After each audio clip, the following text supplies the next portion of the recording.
The Division 2 is, I've mentioned it before in the podcast about how I've been playing it now. Officially, I have beaten the base game. I've completed the Division 2, and I have dove in. I've bought the Warlords of New York DLC, which is like the big kind of expansion in the game, which, the Division 2, the base game is level, 1 to 30, like 30 is the max level. And then, when you buy the Warlords of New York, you not only get to go to New York, so you essentially go back to that kind of the familiar grounds of the first game. I don't know, maybe you go back to New York. I don't know if it's exact same locations, but anyway, getting the DLC expands the level cap from level 30 to level 40, and then pretty much everyone we've been streaming the game, and pretty much everyone's been like, yeah, that's when like the game really expands, and then you can kind of get stuff. I was like, okay, so like until you hit level 30, essentially all the loot you get, doesn't really matter, because then after level 30 you'll get, etc. So regardless of that, officially it took about 30 hours total to play through the whole base game, with obviously also doing side content and picking up SHD techs and going into the dark zone. And so it was like a healthy mixing of the base game. So here's the thing. I think that the story of the Division 2 is just really interesting. It's like the kind of tactical. It's not quite military espionage, but it's kind of like it's post-apocalyptic, but in a tactical way. Does that make sense? You know what I mean? It's a mix of both, and so I'm a fan of the kind of general world building that the games have, and also the books and the comics and short films or whatever. There's a lot in this kind of universe, and possibly a movie from Jake Gyllenhaal eventually, apparently, maybe sometime. Yeah, but the Division 2's ending, having beaten the game now, it kind of doesn't feel entirely like an ending, because, I mean, obviously there's the whole thing with the levels of being like, yeah, after you beat the game and you get to level 30, then the game begins in like terms of like leveling, not even looking at that, like discounting that. The game's story expands so much further past where the game ends, because of like the Warlords of New York DLC has you essentially hunting down the bad guy that's like responsible for something in the first game, and so it's like a continuation of that. And then on top of that, here I was, Nick, watching the Ubisoft Forward, where they're showing off this new content for the Division 2, starting off year 6, which, by the way, it's incredible that they're doing year 6 of content and like still pushing the crap out of it. Like, they're like, we're just getting started. And I'm like, okay, this is cool. But regardless of that, I keep saying that. That's my take a shot every time I say that. They show that a character who is the villain of the DLC that I'm currently playing is still alive. Like, it's like, and that he's back in DC. And so it's like, okay, now I know that whatever happens at the end of this DLC, it's not going to be a satisfactory meal. So it definitely feels like the Division 2's base game didn't quite fill me up. And then leading into that, but still, God damn it, I didn't get a new word. Nick, give me a suggestion for that. Regardless of something, replace that for me. I don't know. Switch it out with bouncing off from that. Bouncing off from that. Yeah, I can rock with it. Okay, so bouncing off from that. Oh shit! I lost my train of thought. Talking about the New York DLC. Yeah. Okay. So, bouncing off of that, the DLC. I loved the base game, the Division 2. I still really enjoyed my time with it. But going into the DLC, I picked. So you have these 4 targets that you have to hunt, and then you get to Keener, who's like the big bad guy, who again is in the Ubisoft Forward as being still alive and going to DLC, and it's I picked a random target. You just kind of pick a location and then you pursue the target. So I picked the first one that kind of just popped up once you kind of the game opens up and you're in New York and you can party up again. And we do this mission, and the end of this mission is this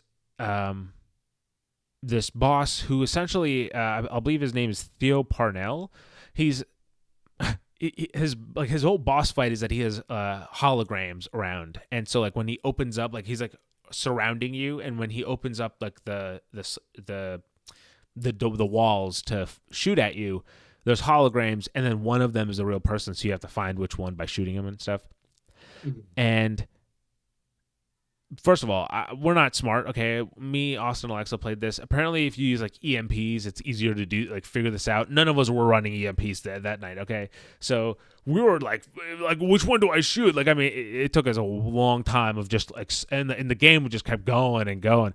Luckily, right as I was like, God, this is getting long. It stopped, but still, it was a little bit of a weird experience. But I was like, all right, you know what? Let's just kind of shake it off. Let's just, because the core gameplay loop of the Division 2 is so good. It's just so fun to just like zone out and just get lost into it. And so we decided to get some SHD techs, which are, the kind of the collectibles scattered throughout the map. And as we were getting one, Nick, I do not joke. There's video of it. I haven't gone back to check, but it has to be at least 20 minutes that we are stuck on this goddamn SHD tech because it says it's in a certain spot on the map, but we can't find how the hell to get there. Like, I'm just looking around like, I think that may be involved over there. That architecture looks like I can climb that, but like, how do I get there? And we circled this block like we were trying to case the joint, dude, and no luck. Eventually, like, chat was like, like, hey, it's over there. It's like it's down this alley, and we're like, this whole game is an alley, dude. I don't know what's going on.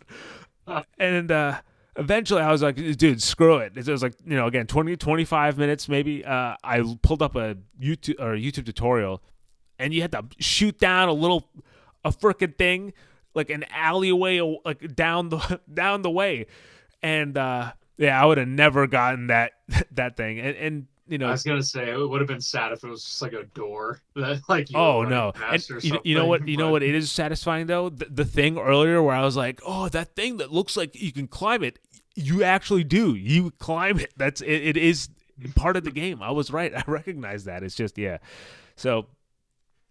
That was a little bit of a sour start to the game. I've now played through 2 of the 4 bad guys, and then of course Keener. I'm sure we'll kill Keener at the end of this DLC, Nick. So it'll all be good. Totally. But this is definitely like still first impressions of the DLC. I still really enjoyed the Division 2 base game. I just like think that like comparing it to the big picture, like playing it in 2024.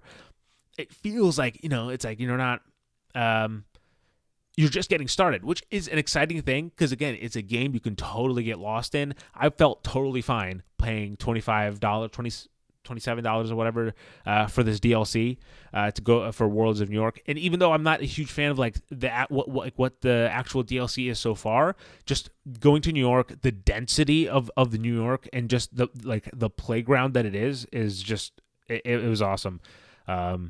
So yeah, that was and also here's a weird find. Just again, this is my episode of tangents. I can go on. I can go on these all day.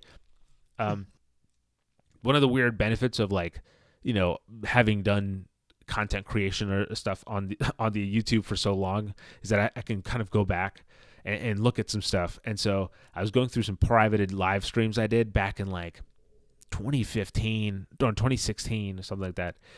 And okay, so I famously, I think Nick can attest to this. I famously, in our friend group, I love Batman vs Superman, the Ultimate Edition.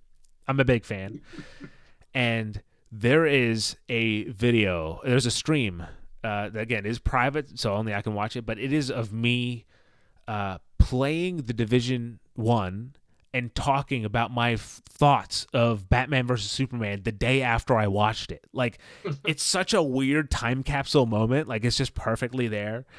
So yeah, it was like a fun discovery earlier this week when I found that. I know you were like kind of poking at it before, but like, is it just more of, what the base game had as far as the DLC goes? Like, it has this unique like villain centered plot, but like, is it sort of like the same kind of like go in, shoot some guys, get some loot, that sort of Yeah, loop? no, it's definitely still loot driven, and really, I'm not even joking. Like, it really is. Once you beat the game, you get like, essentially, once you beat the game, you get like a specialty weapon. So like now I can like get a minigun whenever I want. Like, as I have to pick up bullets for it, but like when like, you know, what we call minions come out, or Grooves come out. Nick knows what that means now. He joined our stream last week. Me and Austin can pull out two miniguns and we just mow these guys down now, which was like is a kind of a crazy dynamic of power shift. But yeah, overall, I mean, it really and also once you beat the Worlds of New York thing, it even kind of expands further past that in terms of obviously story stuff that kind of keeps going on. There's again, a whole bunch of stuff has been spoiled for me. So it kind of like, I know what's coming, but like it also kind of adds a different tint. I'm not going to spoil it for anyone who doesn't know, but there's a certain agent. Again, I'm not going to name them, but they go rogue at the end of the last like year of content, like at the end of year 5, in the story kind of expansion. That they made that character go rogue. But now, like going through the game, I'm like, every time I hear that person talk, I'm like, well, you're going rogue. I know you're going rogue. so it's I know something you don't. yeah, like, so it adds like a different kind of I guess flavor to the material I'm absorbing. So it's a win. It's a 50-50 on kind of how that experience shakes out in terms of like if I'm looking at this as the Division 2 in 2024.